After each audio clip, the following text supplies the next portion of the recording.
Warren, you broke into the Lancashire side in the mid-late 80s. Which particular players up until that time did you really look up to and did you enjoy playing with most?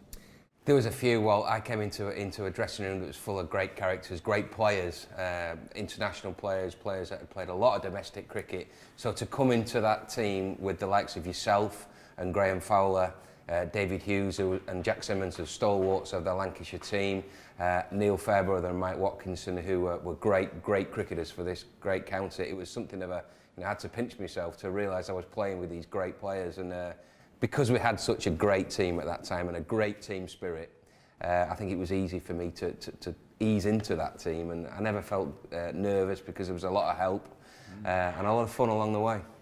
Technically though, very different breaking into first class cricket, and you were keeping against some of the quickest bowlers in the world at the time, Wasim Akram, Patrick Patterson. What was that like when you're coming out of the leagues in the second team and you're confronted by guys bowling at 90 miles an hour? Yeah, and you mentioned probably the fastest bowler in the world was Patrick Patterson at the time. He terrorised the England cricket team in the West Indies, and then all of a sudden I'd come out of league cricket, under-19s cricket, not played much second 11 cricket, and was suddenly keeping to this great West Indian fast bowler. And one of the occasions was, I can remember it was at Trent Bridge, and I think it might have been you that was stood at first slip, said, "I think you better come back a little bit," to which I thought I knew better than you, and proceeded to get one right in the Adam's apple. I remember that. But that was a baptism of fire.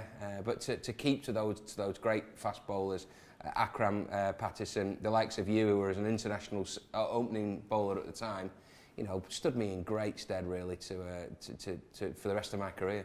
Were you never nervous, never in awe of any of these guys? I don't suppose you could be really in the same team. I regarded them as my mates. They treated me like a teammate, a player. Was I nervous? Yes, I was a very nervous cricketer. I had great belief in my own ability with the gloves, but when it came to the batting side, I was quite a nervous character then anyway. But I think it worked in my favour.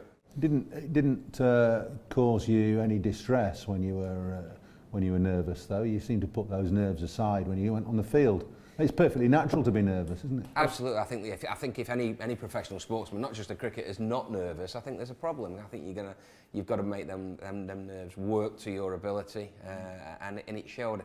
I was always taught from that group of players that we've mentioned to go out there and express yourself, and that was probably the best bit of advice that I was given.